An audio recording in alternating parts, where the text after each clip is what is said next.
अस्सलाम वालेकुम व्यूअर्स, मैं हूं आपकी होस्ट मोमिना बतूल और मैं आज आपके सामने हाजिर हूं अपने शो के एक नए एपिसोड के साथ जिसका नाम है गोल्डन मोमेंट्स विद वीनस।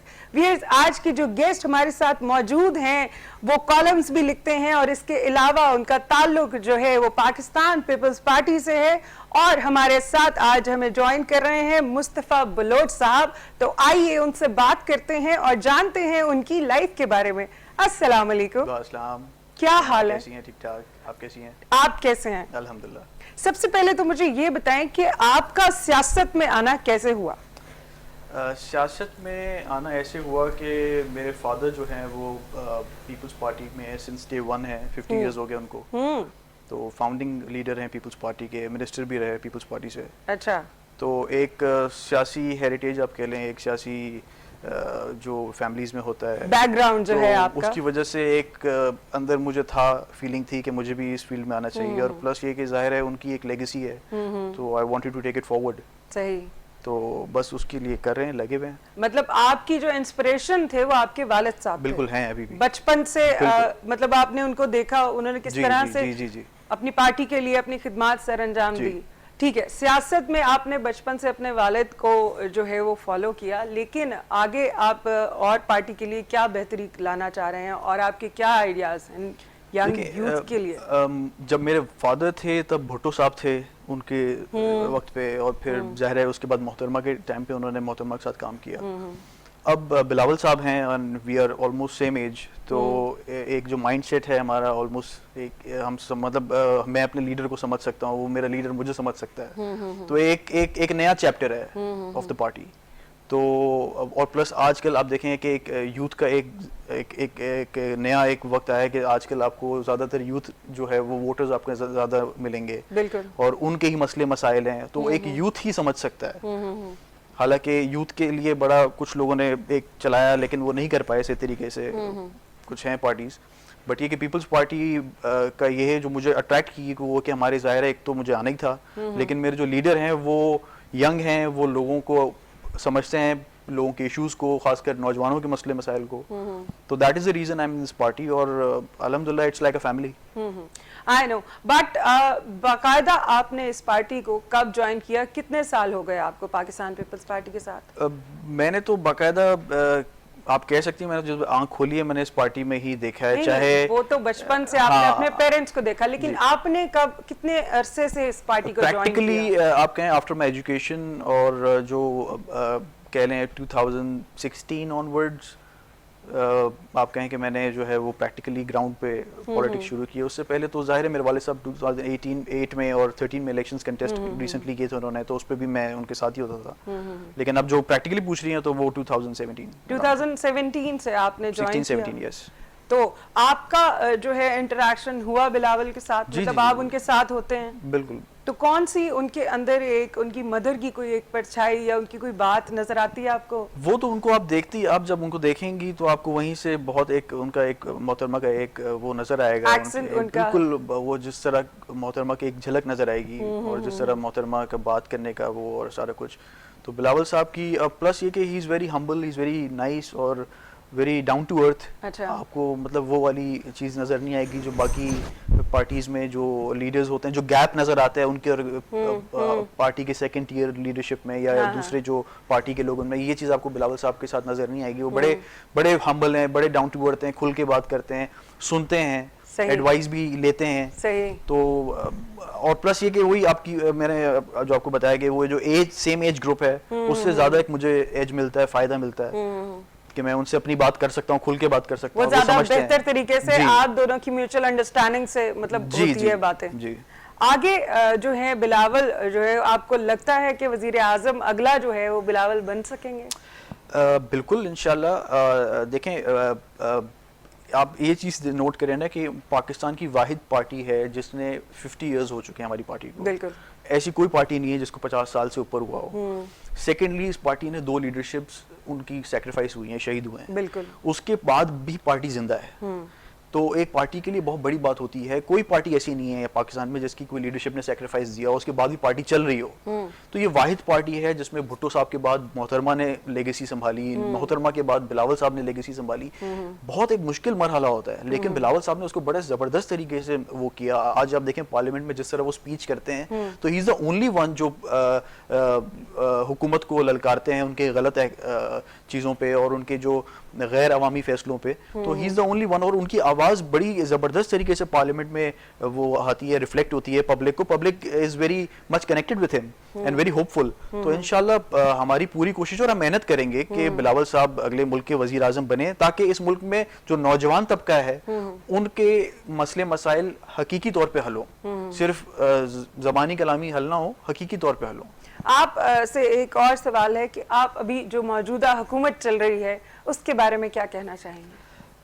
उसके बारे में तो कुछ ना ही कहें तो अच्छा है, लेकिन अगर बात आप पूछ ही नहीं है तो in one word it's highly incompetent government ever seen in Pakistan. और जिस तरीके से कीमतें बढ़ रही हैं, जिस तरीके से इन्फ्लेशन, इस तरह कभी लाइफ में मैंने नहीं देखा या मैंने नहीं सुना। क्योंकि हम पढ़ते हैं, हिस्ट्री पढ़ी है, रिसर्च किया है, अपने मुल्क की तारीख, करंट अफेयर्स वगैरह, मैं खुद कॉलम्स लिखता हूं, तो मुझे पता है कि ऐसा पाकिस्तान की तारीख में नहीं हुआ। अभी आप मिडिल क्लास को छोड़ दें, अब तो अपर क्लास की चीखें निकल रही हैं, वो भी प्रॉब्लम्स में आ रहे हैं। जिस तरह ये अब डॉलर्स की जो कीमतें हैं वो जिस तरह आसमान को छू रही हैं और पेट्रोल की कीमत बढ़ रही है, तो ये सारी चीजें ऐसी हैं जिनसे एक अपर क्लास को भी इफेक्ट हो रहा है, मिडिल क्लास को और ताजिर बरादरी को भी हो रहा है। बट डू यू थिंक के खान साहब जो हैं वो इसके जो है जिम्मेदार हैं?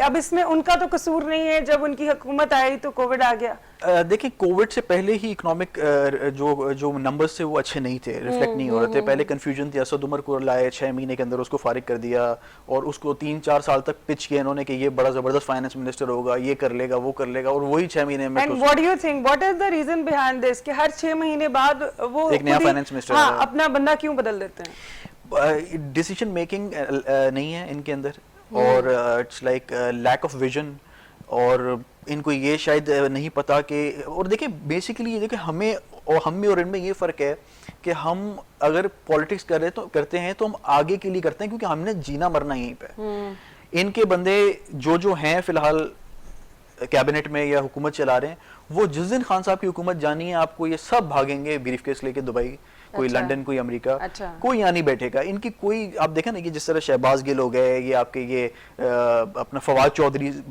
कितनी पार्टी छोड़ चुके हैं। हाँ। तो ये इनकी और प्लस ये जो आप पंजाब की तो आपको ज्यादा बेहतर पता होगा, वहां से आपको ज्यादा आइडिया होगा पंजाब में जो हालत है, बोझदार हुकूमत जो चल रही है वहाँ पे। लाइक लोग जो मेरे दोस्त हैं काफी वहाँ पे, वो यही कहते हैं कि ऐसा लग रहा है कोई हुकूमत ही नहीं है। हाँ। तो लॉट ऑफ इश्यूज। मतलब आपका कहना, आप ये कहना चाह रहे हैं कि उनको डिसीजन नहीं लेना आता और विजन नहीं है, और टीम बहुत ही वीक है, और खुद भी उनके पास कोई प्लान नहीं था, और आने से पहले उन्होंने ये नहीं सोचा कि मैं यहाँ करूँगा क्या। तो आपको नहीं लगता पाकिस्तान पीपल्स पार्टी भी हुकूमत कर चुकी है, उसके अलावा नून लीग ने भी हुकूमत की है, तो आप खान साहब को कुछ साल तो दें, मतलब अभी तो 3 साल हुए हैं। नहीं देखें, हम तो 5 साल तो पूरे करेंगे ना, पहले 5 साल पूरे करें। हाँ। हम तो अवाम की जो इश्यूज हैं वो रिफ्लेक्ट कर रहे हैं। 5 साल पूरे कर रहे हैं, 5 साल कर रहे हैं, जो भी जितना टाइम इनको मिलता है मिले। हम तो जमहूरी उस पे यकीन रखते हैं, गैर जमहूरी तरीके से हटाना भी नहीं चाहते, लेकिन जो अवाम की चीखें निकल रही हैं, क्योंकि हम लोगों में उठते बैठते हैं, हमारे हल्के हैं, हम लोगों से बैठते हैं, बातें करते हैं, उनके मसले मसाइल हल करते हैं, तो हम जो देख रहे हैं एक डेली वेजर पिस चुका है इस महंगाई में। चीनी आपकी 75 साल पाकिस्तान की तारीख में चीनी 50 रुपए से ऊपर नहीं गई है। 3 सालों में चीनी 125 रुपए हो जाती है। बिल्कुल ठीक है। फिर आप कहते हैं शुगर माफिया को आपने जो है ना, कोई आपके लेफ्ट राइट बैठे हुए हैं जिनको आप पकड़ नहीं रहे हैं। इसी तरीके से वीट क्राइसिस हो जाता है। खान साहब कहते हैं अच्छा डॉलर की कीमत बढ़ जाती है, कहते हैं मुझे पता नहीं था, मुझे तो बेगम ने बताया टीवी पे। तो दैट इज द थिंग ना, पब्लिक इस वक्त परेशान है। इस वक्त हम नहीं कह रहे, हमें तो उन्होंने जेलों में डाला हुआ था 3 साल से, हमारी तो सारी लीडरशिप को जेल में डाला। खुर्शीद शाह साहब 3 साल बाद जेल से बाहर निकले।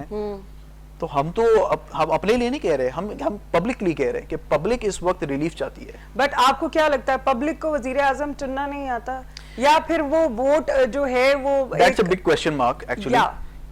Public That's what I want to know about this. Public vote देती किसी को है, डब्बे से निकलता कुछ और है।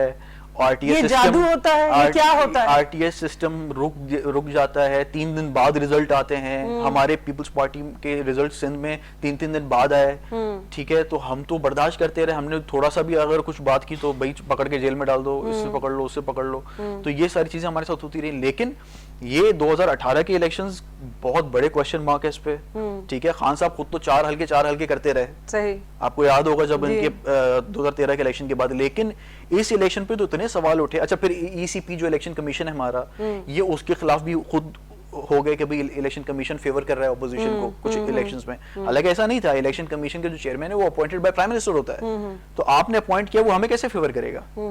फिर इलेक्ट्रॉनिक वोटिंग की इनको याद आ गई, तो भाई इलेक्ट्रॉनिक वोटिंग कर लेते हैं। अच्छा, इलेक्ट्रॉनिक वोटिंग देखें, बात ये है कि इलेक्ट्रॉनिक वोटिंग पे मैंने एक कॉलम भी लिखा हुआ है जिसमें पूरी इलेक्शन जो डस्का के इलेक्शंस हुए थे उसके हवाले से मैंने रेफरेंस दिया था कि electronic voting is not a joke. इसको करने के लिए यू नीड इयर्स। आप पहले एक सैंपल करें किसी बाय इलेक्शन में, आप देखें ये काम करता है नहीं करता है। आप मुझे बताएं, पंजाब के जो देही इलाके हैं, सिंध के जो देही इलाके हैं, बलूचिस्तान के जो देही, यहाँ कैसे चलेगा? बिल्कुल नहीं चलेगा जब तक आपने अवेयरनेस क्रिएट नहीं की है। एक दफा सैंपल क्रिएट करें, लोगों को समझाएं। अब 2 साल में कह रहे हैं भाई ये इलेक्ट्रॉनिक वोटिंग हो जाएगा, वो एक और केओस बन जाएगा, वो इलेक्शन और लोग नहीं मानेंगे। तो इनको चाहिए था कि वो कहीं ना कहीं किसी बाय इलेक्शन में या लोकल बॉडी इलेक्शन में ये अनाउंस करते कि चलें ठीक है, हम एज अ सैंपल वो करते हैं। इंडिया को 30 साल लगे इलेक्ट्रॉनिक वोटिंग लाने में। 1970 में फर्स्ट टाइम उन्होंने इलेक्ट्रॉनिक वोटिंग लॉन्च किया था। वही ना, मेन सिटीज जो हैं वहां पे तो लोगों को अवेयरनेस आ जाएगी, लेकिन जो ऑब्वियसली जो देहात हैं, जो इंटीरियर सिंध के लोग हैं, रूरल एरियाज में नहीं, उनको तो अलिफ बे का भी नहीं पता होगा इसका। देखिए वहां पे आप देखें ना, जो एक इतने 70-75 सालों से एक ही सिस्टम उनको वोटिंग का दिखाया जा रहा है और वो उसी पे फॉलो कर रहे हैं। उनको अचानक से आप एक मशीन का डब्बा ला के रख देंगे और कहेंगे भाई आप जो है ना उस पे, अब वो तो यकीन ही नहीं करेंगे भाई हमारा वोट नहीं डला है, हमें क्या पता हमारा वोट गया नहीं, कि आप धांधली कर रहे हैं। तो इस तरह लोगों का माइंड बनाना पड़ेगा। खान साहब को खतरा ये है कि वो अगले इलेक्शंस में बिल्कुल वाइप आउट होने वाले हैं। तो that is the reason he is trying to somehow bring this electronic voting thing. और उसमें ये कोई अपनी जादू चलाएंगे और फिर वो उसके बाद चाहेंगे अगले टर्म में वो, लेकिन ऐसा होगा नहीं। और क्योंकि देखें मुल्क में हमारे इलेक्शन कमीशन है और हमारा भरोसा है उन पे कि वो ऐसी चीज। और सबसे बड़ी बात आप देखें कि ऑपोजिशन पार्टीज को तो लूप मिले नहीं। जब अगर आपको इलेक्शन कमीशन पे भरोसा है तो फिर आपको ये क्यों लगता है कि जो है सिलेक्टेड हमारे वजीर आजम है, नहीं आपको क्यों नहीं लगता कि वो इलेक्टेड है? इलेक्शन कमीशन पे तो हमें भरोसा है, लेकिन इलेक्शन कमीशन के ऊपर भी बहुत सारी चीजें होती हैं। इलेक्शन कमीशन भी कहीं ना कहीं कॉम्प्रोमाइज कर जाता है। नहीं, किसी चीज का प्रेशर होता है उन पे। बिल्कुल होता है। देखो ये तो ऐसी बात है, बट नेचुरली लोगों को पता चल चुका है कि किस तरह जो सपोर्ट इनको खान साहब को मिली है वो सपोर्ट किसी पार्टी को कभी नहीं मिली है। मैं कह रहा हूँ इस सपोर्ट के बाद भी परफॉर्म नहीं किया इन्होंने।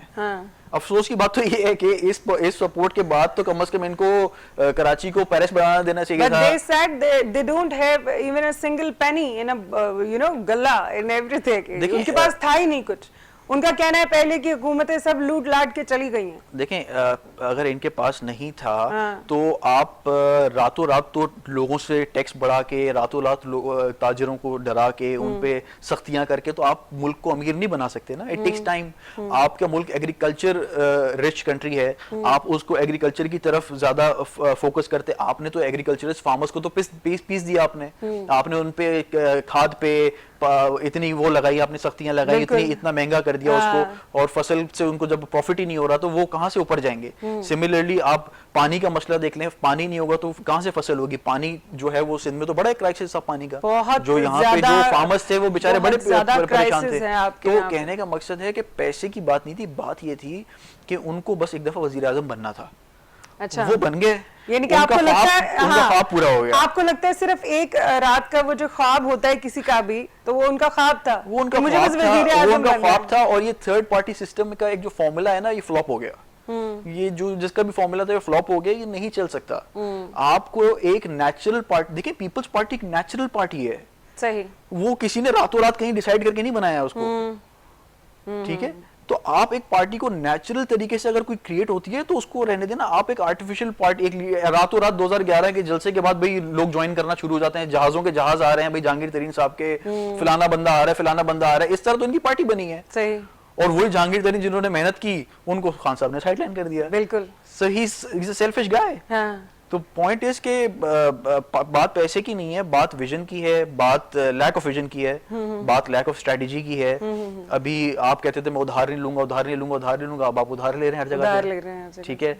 और मैं जो है वो कभी भीख नहीं मांगूंगा, भीख मांग रहे हैं लोगों से, लिटरली भीख मांग रहे हैं। तो आपने मुल्क को खुद कफील तो नहीं किया, आपने लोगों को बिल्कुल उस तरफ ले गए। अच्छा, कोविड की सिचुएशन में मैं आपको यही कहूँ कि लकीली कोविड पाकिस्तान में उस तरह नहीं स्प्रेड हुआ, ये अल्लाह की तरफ से है। बट फिर भी बहुत ज्यादा था कोविड का रुझान, जो बहुत ही था।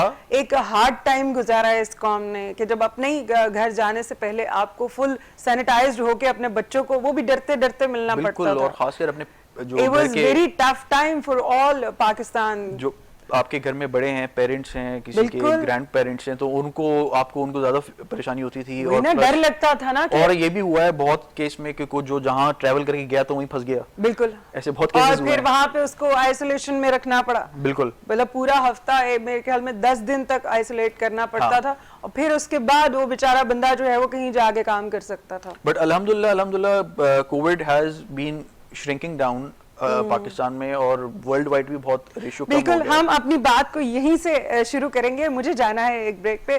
तो व्यूअर्स, मैं मिलूंगी आपसे एक छोटी सी ब्रेक के बाद।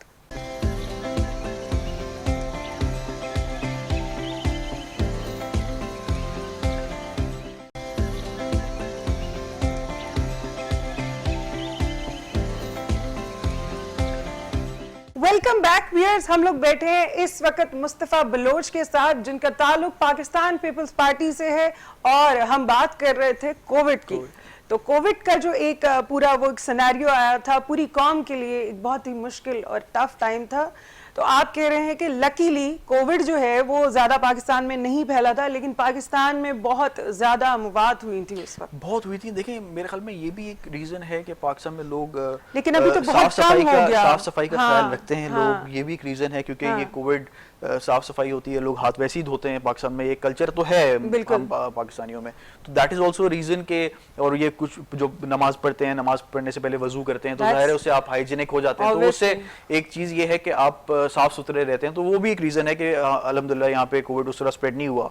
और ये कि वैक्सीन लोगों ने लगाई, पहले तो लोग लगा नहीं रहे थे, उस पर व्हाट्सएप पे लोगों को अजीब और गरीब किस्म के टोटके मिल रहे थे कि भाई आप ये कर लें, वो कर लें। लेकिन वो टोटके भी बहुत अच्छे थे, मैंने भी आजमाए थे। आपने आजमाए? मैंने आजमाए थे। अच्छा। हाँ, तो वो कावा था उसमें कुछ, लेकिन वो बड़ा, वो भी बहुत अच्छा था। ये आपकी इम्यूनिटी सिस्टम जो है उसको वो जो है वो बूस्ट करता था, और मैंने बहुत यूज किया। अच्छा, खैर एनीवेज, चलते हैं बात की तरफ।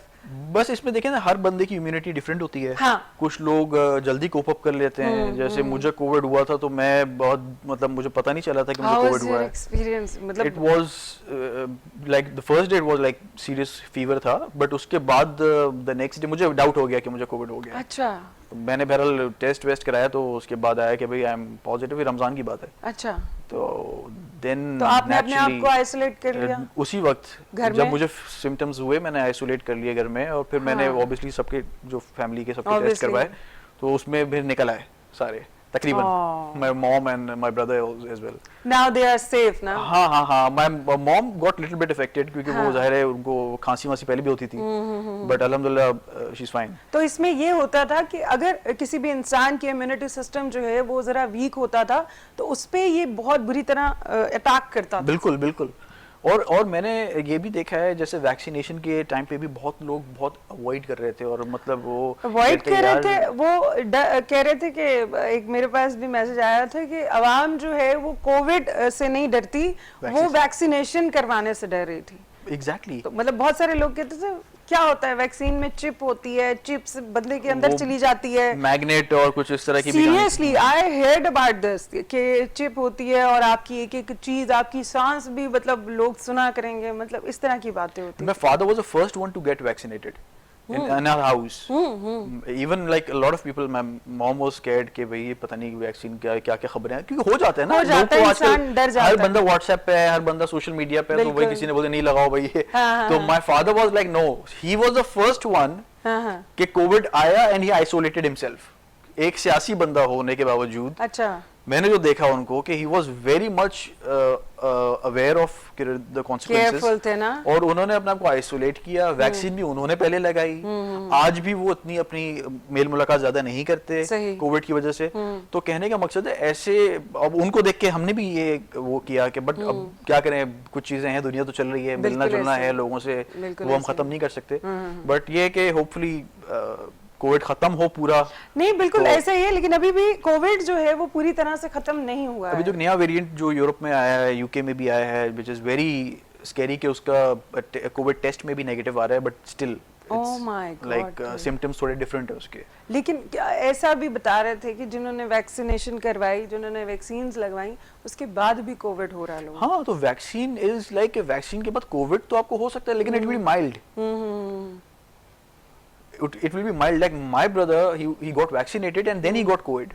ओके, तो हम बात कर रहे थे कि लकीली कोविड जो है उसने ज्यादा जो है पाकिस्तान में लोगों को नहीं वो किया, हर्ट नहीं किया है, लेकिन बात तो कहीं और चल रही थी, कहीं और निकल गई। एनीवेज, आपसे अगला सवाल है मेरा कि आपको पता है पीडीएम, ऑब्वियसली आप तो थे ही तब, तो पीडीएम में ज्वाइनिंग हुई पाकिस्तान पीपल्स पार्टी की, फिर उसके बाद टूट गई और फिर उसके बाद फिर ज्वाइन हो गई। ऐसी कौन सी डील हुई थी, क्या हो गया था बीच में कि आप लोगों को पहले साइड पे कर दिया गया और फिर उसके बाद फिर से आपने ज्वाइन किया? मेरे ख्याल में अभी भी नहीं है आप पीडीएम। नहीं, अभी तो हम पीडीएम, अभी आप पीडीएम में नहीं है। तो what is the reason behind this? देखिए, अगर आप फैक्चुअली देखें तो PDM was created by chairman Bilawal Bhutto. He called the all party conference और वहां पीडीएम अनाउंस हुई, तो ही वाज लीडिंग। ठीक है, तो एक बंदा जो क्रिएट करेगा वो क्यों छोड़ेगा? कोई वजह होगी ना। तो वही ना, वही जानना चाह रहे हैं। वजह ये थी कि हमें डिक्टेट किया जा रहा था कि आप रेजिग्नेशंस दें।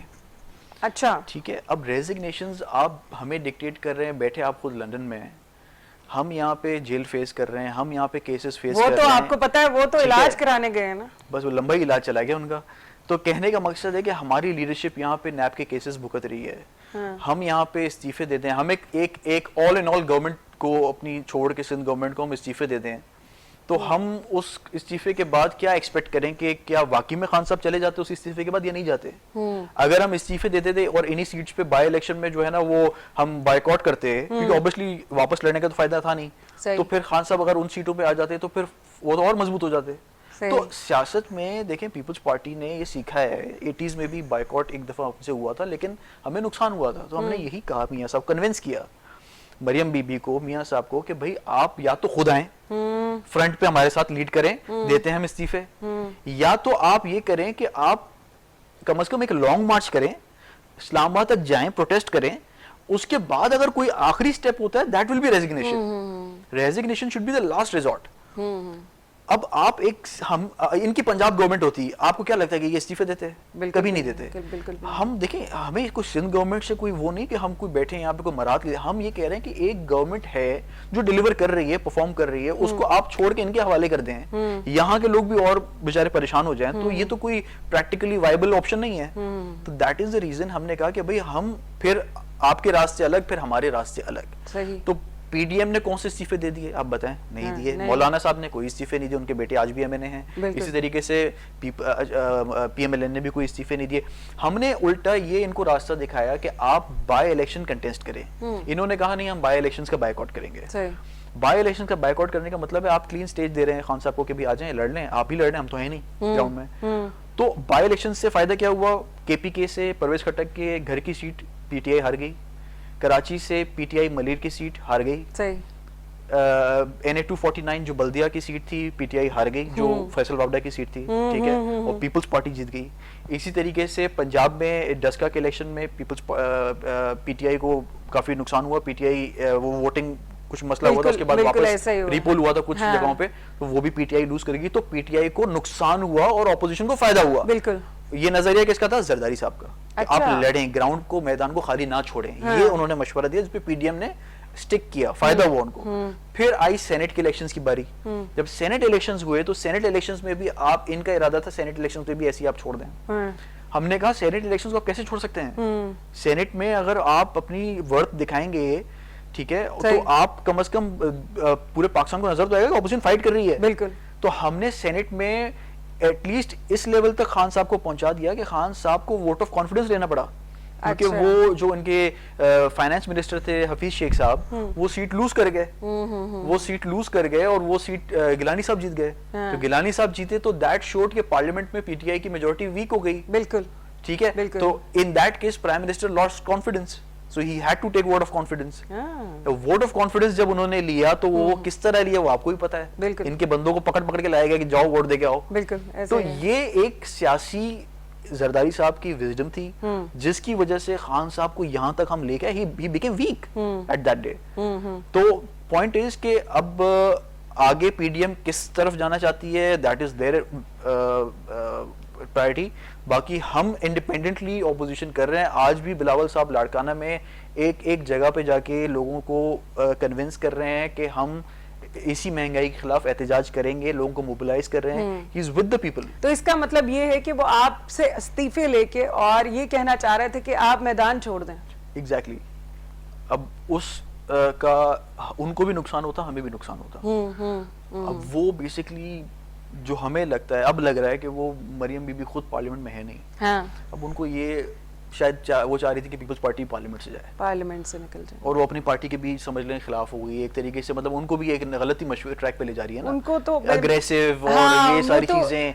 ये देखिए पाकिस्तान अभी उस वक्त उस स्टेज पे नहीं है। हम हाँ एहतजाज करें, महंगाई के खिलाफ एहतजाज करें, एक जमहूरी जुबान इस्तेमाल करें, एक जमहूरी तरीका इस्तेमाल करें।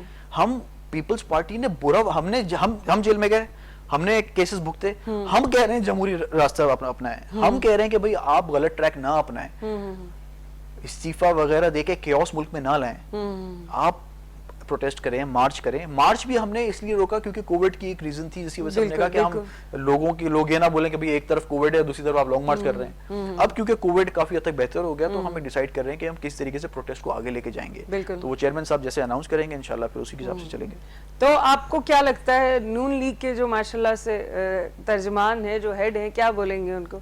नवाज शरीफ साहब को इलाज के लिए बाहर गए हुए इतना अरसा हो गया, आपको लगता है कि उनको बाहर जाना चाहिए था? और अगर वो चले गए हैं तो उनको वापसी करनी चाहिए, आके फेस करना चाहिए उनको? देखिए आके फेस बिल्कुल करना चाहिए। और उन्होंने यहाँ पे अपने भाई को और अपनी बेटी को मेरे ख्याल में उन्होंने मतलब फ्रंट लाइन पे रखा हुआ है, तो उनको आपको लगता है कि उनको भी वापस आना चाहिए? मेरे ख्याल में पीएमएलएन के अपने रैंक्स में भी कंफ्यूजन हो गई कि वो कुछ लोग मरियम बीबी की तरफ देख रहे होंगे, कुछ लोग शहबाज साहब की तरफ देख रहे होंगे। वो एक कंफ्यूजन है लोगों को। शहबाज साहब थोड़ा सा हम्बल किस्म के हैं, मरियम थोड़ी सी अग्रेसिव किस्म की है। तो पीएमएलएन के लिए भी बेहतर है कि मियां साहब आ जाएं, उनको शायद लोग देख के शायद लोग वहाँ के लोग राजी हो जाएंगे। लेकिन कहने का मकसद है इतनी आसानी हमारे लिए नहीं होती है। हमारे लिए इस तरह नहीं होता है कि भाई आपके रातों रात जो है ना प्लेटलेट गिर जाए तो आपको वही चलो भाई फ्लाइट पकड़ के लंदन आप निकल जाएं और जो है ना वो आपको जेल से बिल्कुल भेज दिया वापस। तो ये हमारे लिए नहीं होता, हमारे लिए मुश्किल रास्ते होते हैं। हमें हमारे लीडरशिप के लिए ये होता है कि आपको जेल में अगर इंसुलिन भी यूज करनी है तो उसके लिए भी आपको फ्रिज नहीं मिलेगा। बिल्कुल। तो हमें तो ये वाली चीजें हमने फेस की हैं। हमारी जो अदी फरियाल जरदारी साहब की बहन है, उनको हॉस्पिटल से चांद रात को पकड़ के ले गए, नैब पकड़ के ले गई है। मतलब कोई कर्टेसी नहीं, कोई लिहाज नहीं। एक औरत का देखिए, हम एक पाकिस्तान में यहाँ पे औरतों की रिस्पेक्ट होती है। हम हमारी पार्टी की लीडरशिप मोहतरमा बेनजीर भुट्टो एक औरत खातून थी, तो हम एक्सपेक्ट नहीं करते कि यार आप एक हमारी एक लीडर हैं फरियाल तारपुर साहब, उनको आप इस तरीके से रात के वक्त जब उनकी तबीयत भी खराब है और अगले दिन ईद है, आप उनको हॉस्पिटल से ले जा रहे हैं। और ऐसा क्या साबित कर लिया आपने? आज वो अल्हम्दुलिल्लाह घर पे हैं और वो केसेस सारे फॉल्स से, उनके गलत केसेस थे उनके खिलाफ बनाए थे। तो कहने का मकसद है ये विच हंटिंग, ये पकड़ धक्कड़, वो साबित हो गया कि खान साहब नैब को यूज कर रहे थे एज अ टूल। अच्छा, कि इसको उठा लो, उसको पकड़ लो। वो समझ रहे थे कि शायद अगर ये जेल जाएंगे तो मैं पॉपुलर रहूंगा, मैं एक ही बंदा जो है ना वो मुल्क में हुकूमत। ये बादशाहत तो नहीं है ना, ये एक जमहूरियत है। अच्छा, हमें आपने 3 साल तक जेलों में डाला, आपने क्या परफॉर्म कर लिया, क्या अचीव कर लिया आपने? अगर तो कोई अचीव किया होता तो हम बोलते चले ठीक है आपने कोई अचीव किया। चले, हो सकता है कि 3 सालों में जो उन्होंने अचीव नहीं किया वो 5 सालों में कर लें। आगे 2 साल भी तो और रह गए हैं। अगला सवाल मेरा आपसे ये है कि आपकी नजर में सियासत क्या है? व्हाट इज पॉलिटिक्स के बारे में क्या कहना चाहेंगे? पॉलिटिक्स होती क्या है? सर्विस एक्चुअली, इसमें खिदमत है। मैंने जो अपने घर में देखा है, जो अपने वाले साहब को देखा है कि उनके ऑफिस में हम छोटे थे, हम जाते देखते थे तो लोगों का मतलब जमे गफीर होता था हर वक्त, रात के वक्त भी, वो मतलब बहुत कम टाइम वो हमारे साथ स्पेंड करते थे। तो वो जो हमने देखा, और वो हम उस वक्त शायद हमें समझ नहीं आता था कि क्या हो रहा है, लेकिन नाउ वी रियलाइज कि आज जब उनकी वजह से लोग मुझे रिकग्नाइज करते हैं या मुझे रिस्पेक्ट देते हैं या मुझे अपनाते हैं, तो आई फील कि यार इन्होंने वाकई में लोगों के साथ कुछ अच्छा ही किया होगा। मतलब वो मोमेंट जो होता है वो एक प्राउडी मोमेंट होता है। एग्जैक्टली, और वो ऐसे नहीं कि just because I am son of Abdullah Baloch so I am you know I feel proud, because of his services, because वरना पॉलिटिक्स में सस्टेन करना हर किसी के बस की बात नहीं है। It's not a joke. तो बाकी पॉलिटिक्स को कुछ लोगों ने, और खासकर पीटीआई के कुछ लोगों ने, जो गलत जुबान इस्तेमाल करके एक गलत कल्चर लाके रिस्पेक्ट को, एक जो खवातीन की रिस्पेक्ट है उसको एक तरीके से वो करके उन्होंने बड़ा मतलब डैमेज किया है। मतलब बड़ा दुख होता है इस चीज से कि आप एक अच्छे प्रोफेशन को, एक अच्छा एक नोबल काम है, आप खिदमत कर रहे हैं, आप एक लोगों के लिए कुछ सर्विस कर रहे हैं, कुछ आइडियाज लेके आ रहे हैं जो आप किसी की लाइफ को बेटर कर रहे हैं, तो इससे अच्छा काम क्या हो सकता है। तो उस चीज को इन्होंने एक मजाक बना दिया, एक जोक बना दिया अपनी वो स्लैंग लैंग्वेजेस की वजह से। आप ये कहना चाह रहे हैं? बिल्कुल बिल्कुल। जैसे मतलब कोई आसमा शिराजी जो एंकर हैं उनके खिलाफ शुरू हो गए ट्विटर पे, उनके खिलाफ जिस तरह की लैंग्वेजेस यूज की, इट्स वेरी शेमफुल। मतलब आप कम से कम एक औरत का ख्याल रखें। मेरा पॉइंट ऑफ व्यू ये है कि मतलब माशरे में अगर ये चीज भी खत्म हो जाएगी तो फिर क्या फायदा। जिस माशरे में औरत की इज्जत ना की जाए वो माशरा तबाह बर्बादी होगा आगे। खैर एनीवेज, अल्लाह अकल दे हमारे सारे हुक्मरानों को। तो हम चलते हैं अपने अगले सवाल की तरफ। मौजूदा जो कराची के हालात हैं उसके बारे में क्या कहना चाहेंगे? गटर उबल रहे हैं, पीने का साफ पानी नहीं है, हु इज द रिस्पांसिबल? नहीं, गटर तो कहीं उबल नहीं रहे, और पानी भी अल्हम्दुलिल्लाह जहाँ क्योंकि देखिए कराची साफ पानी नहीं है, कराची के डायनामिक्स इज वेरी डिफरेंट। हाँ। और सबसे बड़ी बात कि मैं एक बहुत दफा शोज पे भी बोल चुका हूँ कि कराची का अक्सर लोग लाहौर से कंपैरिजन करते हैं। लाहौर में पीएमएलएन को एमक्यूएम नहीं मिली, यहाँ पे हमें वीक करने के लिए एक ऐसी पार्टी को लाया गया जिसकी वजह से बहुत मुश्किलात हमें फेस करनी पड़ी। हम जीतते थे, वो सीट हमसे छीन ली जाती थी। बिल्कुल, यहीं से हम अपनी बात को कंटिन्यू करेंगे। व्यूअर्स, मैं मिलूंगी आपसे एक छोटी सी ब्रेक के बाद।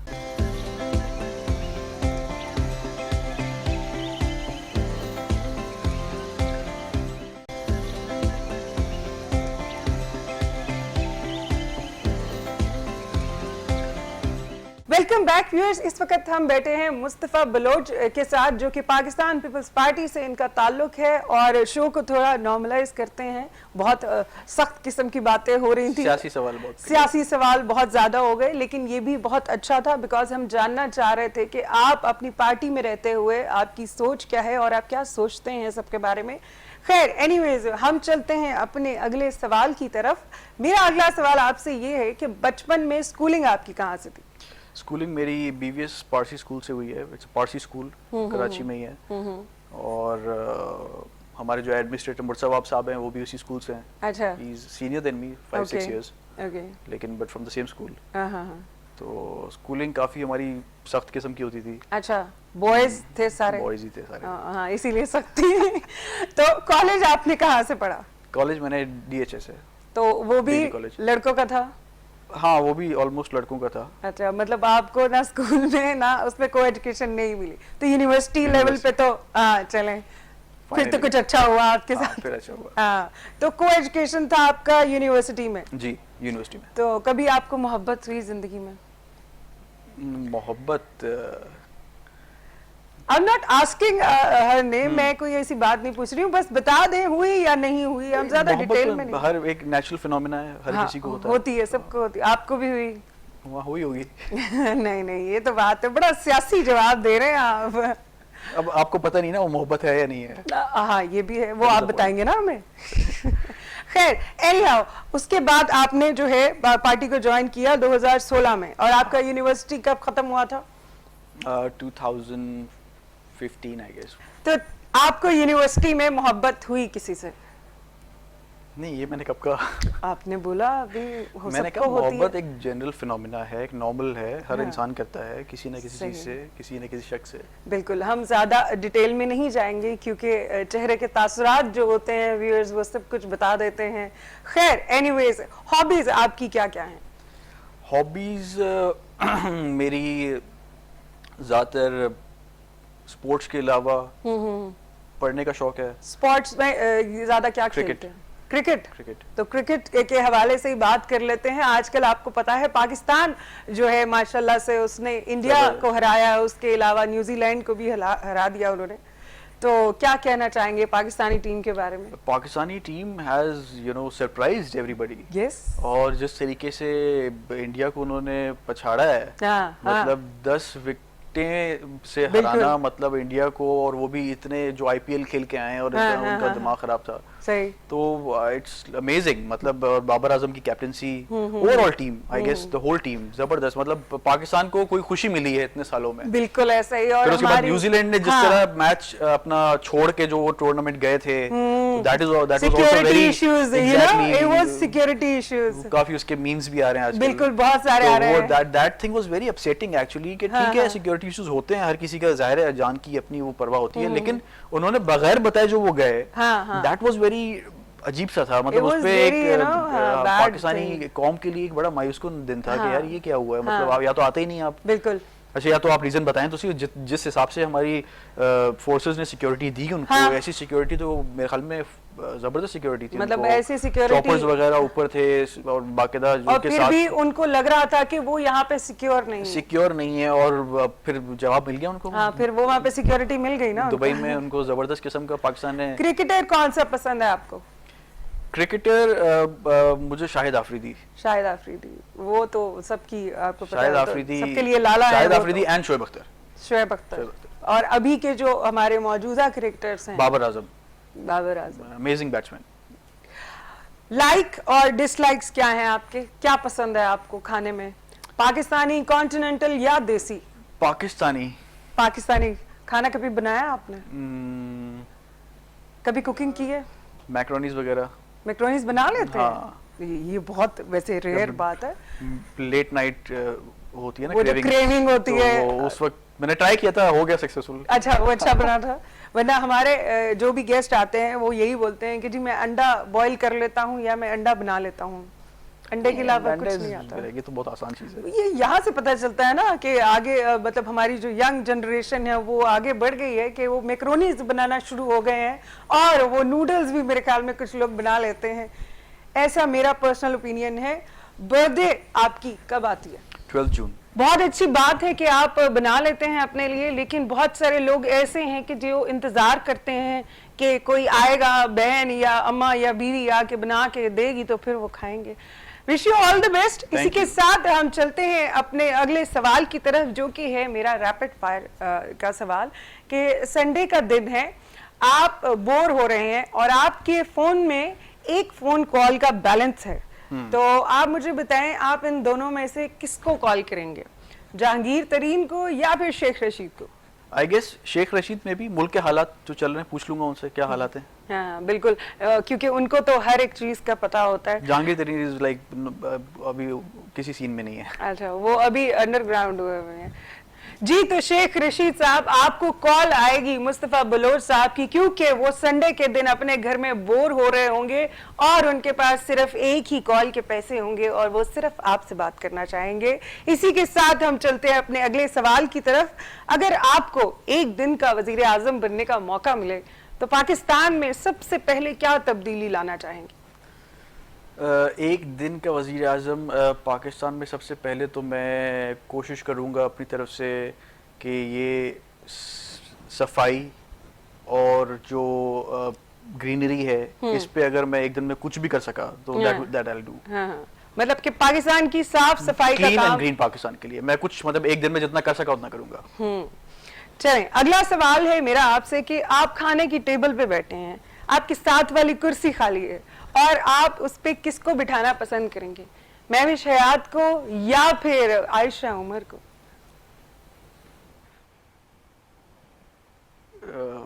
जो बैठना चाहे। जो बैठना चाहे नहीं, आपको दोनों में से किसी एक को चुनना है। आपको पसंद? आयशा उमर में भी। आयशा उमर पसंद। तो आयशा उमर जी, आपको साथ पे बिठाकर मुस्तफा बलोच साहब खाना खाना चाहते हैं तो प्लीज उनको टाइम जरूर दे दीजिएगा खाना खाने का। खाना भी मेरे ख्याल में आप ही खिलाएंगे। तो आप खाने के लिए हाँ कर दें। इसी के साथ हम चलते हैं अपने अगले सवाल की तरफ। अगर आपको एक हफ्ते के लिए एक ही डिश खाने का मौका मिले तो कौन सी डिश आप रोज खाना पसंद करेंगे? That's a tough question, but I'll choose biryani. Biryani एक हफ्ते तक खा सकते हैं? और क्या खाऊं? क्योंकि मोस्टली मेरे पास यही जवाब होता है लोगों का कि हम एक हफ्ते तक बिरयानी खा सकते हैं। मतलब इतने बिरयानी लवर हैं आप। ऑप्शन नहीं है ना। तो बिरयानी कभी बनाई है आपने? नहीं। बिरयानी बनाना बहुत टफ है, ये सिर्फ लेडीज ही कर सकती हैं। ओके जी, तूफानी बारिश हो रही है और आपके पास 2 अम्ब्रेलाज हैं, ठीक है, और लेकिन लोग जो हैं वो 3 हैं, तो आप इन दोनों में से किसको अम्ब्रेला देंगे, माहिरा खान को या फिर मीरा को? डेफिनेटली माहिरा खान। मीरा को आप बारिश में भीगने के लिए छोड़ देंगे? Mind I guess. तो माहिरा जी, जब भी आप तूफानी बारिश में निकलें तो मुस्तफा बलोच साहब जो है वो आपके लिए छाता लेके खड़े रहेंगे, डोंट वरी। तो हम चलते हैं अपने अगले सवाल की तरफ कि अगर आप पॉलिटिशियन ना होते तो आप क्या होते? आई डोंट थिंक सो, मैं कुछ और हो सकता था।